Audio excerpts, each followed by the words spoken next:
The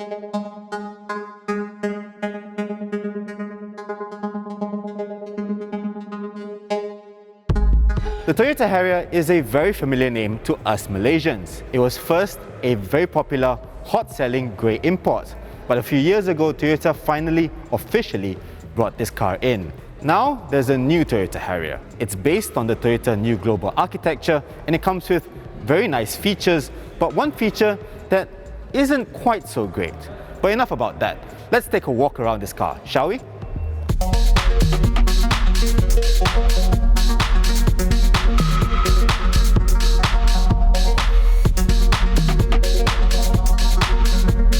There's only one variant available in Malaysia, this 2-litre luxury model, and it's priced at 250,000 ringgit. That is with the SST exemption, and it's a little bit cheaper than the previous model. Because this car is larger but also lower than before, it makes this car look much sleeker, with the roofline being more coupe-like. The front end is also sharper and more aggressive, with highlights that include these slim matrix LED headlights, this chrome trim, this closed-off grille, which ties it into the previous model, and there's this huge lower grille down here. It all makes this car look much meaner than the previous model and should have no trouble clearing out the right lane in the North-South Highway, if you know what I mean. One thing that's not so great about this car is that it doesn't come with the sequential indicators that you had before. Instead, you just have normal LED indicators. Along the side, again, you can see this sort of coupe-like roofline. You've also got quite nice clean surfacing along the sides. You have this subtle bulge around the front fenders and the rear fenders to make this car look more muscular. Now the wheels, they are 18 inches in diameter, they are two-tone items, and they are an inch smaller than what you can find in Japan. But I think they still look quite good.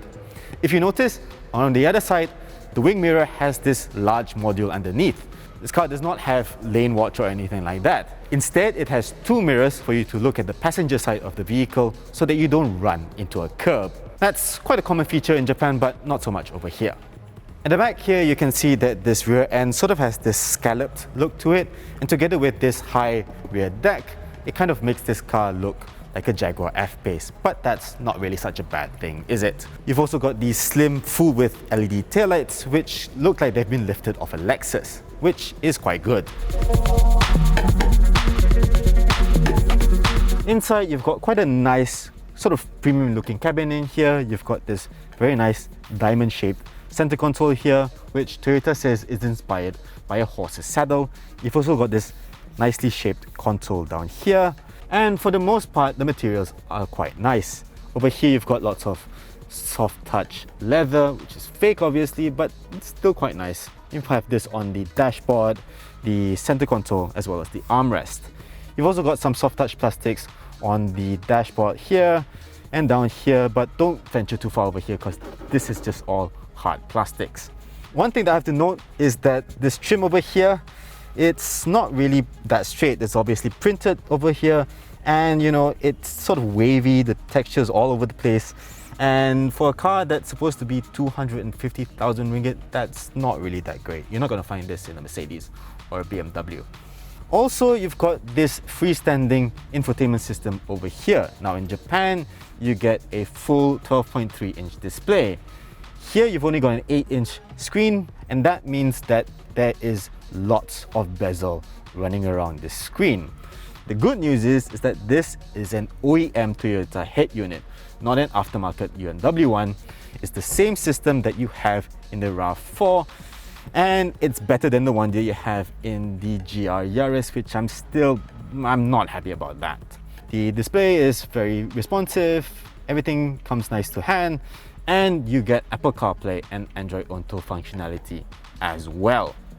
You've also got some cool new features over here. You've still got a dual zone climate control system over here, of course, but you've also got Panasonic's Nano-E X air ionization feature.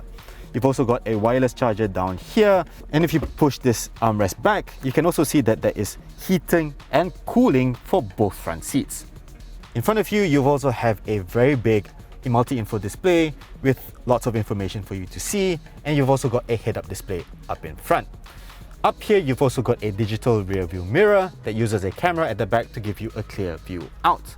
But the real party trick is this glass roof. No, you no longer get a sunroof, which means you can't slide this panel to the back, but it more than makes up for it with this neat feature.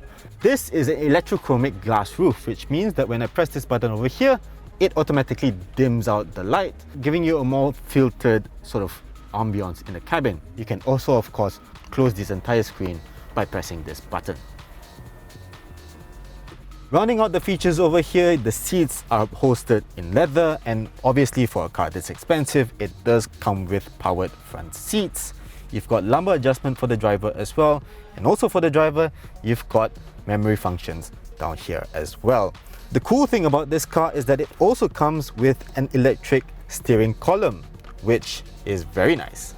Back here you can see there's plenty of space. I'm 173 centimeters and this is in my driving position, and you can see here I've got lots of legroom over here, and even though there is a roof blind hidden underneath here, I've got just about enough headroom as well. You can also recline these seats down here. Now over here you've got a rear armrest with 2 cup holders, you've got 2 USB ports down here, and you've also got these 2 rear air vents. Although I'm not quite sold on the looks on these, they kind of look like they came from a Corolla from the 90s, don't you think? The Harrier also comes with a hands-free powered tailgate. Once this thing opens, you'll find that there is 396 liters of boot space, which doesn't sound like a lot. However, it's not quite so bad when you look at it in here. I think it just means that there is a very low roofline, and that means you can't really load it up to the ceiling. Better yet, there is a small compartment over here to store all your odds and ends to keep them away from prying eyes. Now we come to safety, and this car has everything. It's got the full range of Toyota Safety Sense suite of active safety features, and that includes autonomous emergency braking, adaptive cruise control with stop and go, lane centering assist for level 2 autonomous driving, lane keeping assist, blind spot monitoring with rear cross traffic alert, and adaptive high beam, which uses the Matrix LED headlights to block off certain parts of the high beam so that you don't dazzle other motorists. Also fitted as standard are 7 airbags, stability control, front and rear dash cams, and a reversing camera. There's no 360-degree camera here, unfortunately. Unlike the previous Harrier, which was turbocharged, this car is naturally aspirated. It has the same direct injected dynamic force engine that you find in the base RAV4, and it makes 173 PS and 203 Newton meters of torque. That puts the Harrier in a unique position where it's slightly less powerful than the 2.5 litre RAV4, which is actually slightly cheaper. Also, if you compare this car to the previous turbocharged Harrier, this has nearly 60 horsepower and a whole 150 Newton meters less. The gearbox is also no longer a 6-speed automatic. Instead, there's a CVT. All this means is that the new Harrier is quite a bit slower than the old model. 0 to 100 takes 9.7 seconds, which is 2 seconds slower than the previous model. However, all this does mean that this car is quite a bit more fuel efficient. Toyota claims an official fuel consumption figure of 15.3 kilometers per litre. That's quite a big jump from the 13 kilometers per litre quoted for the old model. So there you have it, the brand new Toyota Harrier. What do you think of the price and the specs? And do you think this engine is powerful enough for this car, or would you have still preferred a turbocharged engine? Let us know in the comments section. Until next time, thank you so much for watching and stay safe.